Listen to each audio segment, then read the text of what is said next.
effort to push Elizabeth Warren into the field of Democrats vying for the White House as a group of some 24 current and former New Hampshire lawmakers sign a letter calling on Senator Warren to run. State Representative Rennie Cushing saying, quote, "We're urging Senator Elizabeth Warren to join the 2016 race for president because we know firsthand how important a robust primary debate of our progressive values is to New Hampshire voters." Joining me now to talk about that and more, Chris Plante, syndicated radio talk show host of The Chris Plante Show, and Leslie Marshall, syndicated radio talk show host of The Leslie Marshall Show, and a Fox News contributor. Good to see you both. Hey, Shannon. Good to see you, Shannon. All right, Chris, I'll start with you. I got to tell you, just hearing Democrats talking around the Hill and around Washington, they seem like they really want to have some options if Hillary Clinton doesn't survive this latest round of scandal. Is it Elizabeth Warren? I hope so, for my purposes, my own selfish, self-interested purposes. Foka Hannes, who's been, she has no accomplishments to speak of. Every job she got because she was allegedly a Cherokee Indian, which she's not. She's the author of "You Didn't Build That," and, the government built the roads, so we're going to have to take everything that you own from you.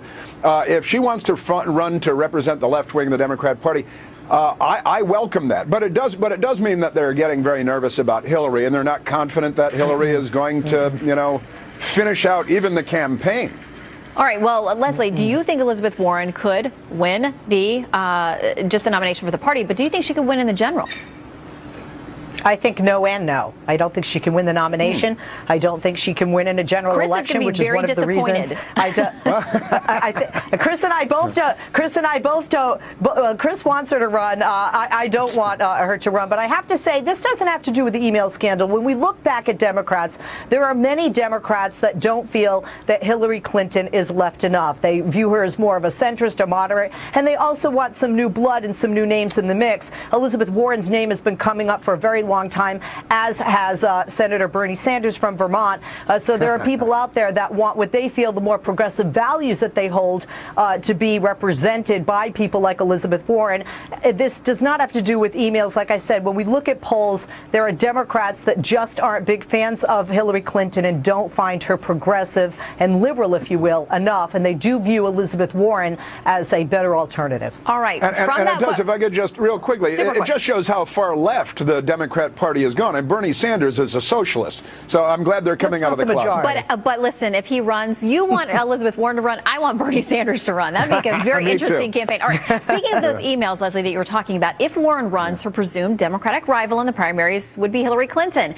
After defending her private email server use last week, we're now hearing from the State Department yet another explanation about why she may not have signed that separation form. Listen to this.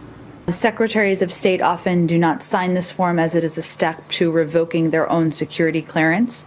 There's a long tradition of secretaries of state making themselves available to future secretaries and presidents, and secretaries are typically allowed to maintain their security clearance and access to their own records for use in writing their memoirs and the like. Okay, so if that is the ho-hum explanation on why this is how it works, they don't want to, give up their security. Why did it take a week for us to find that out, Chris? Well, first of all, she said it is a step toward revoking your own security clearance. She didn't say that it means you lose your security clearance for filling this out. So it doesn't mean that you lose your security clearance. Why are we getting this is the drip every day. It's a different story. Yesterday's story was different. Last week's story was different. I expect tomorrow and next week we'll have different versions of the truth. And then someday the document will show up and she will have signed it, because this is just the way this city is, and it's the way the Clintons are at this point. It's the way this administration goes, and the truth is hard to find in this town these days. Always, I find. All right, Leslie, final word to you. Chris, I don't agree. I mean, quite frankly, President Obama is not running again.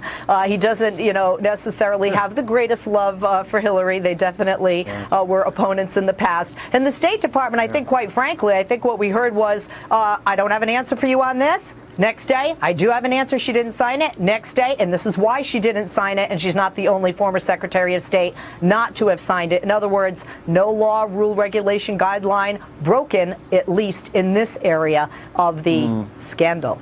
I noticed that even Leslie qualified what she just said there. So we're going to leave it there. Chris and Leslie, great to see you both. Thank you for your time. Good to see you. Thanks, Shannon.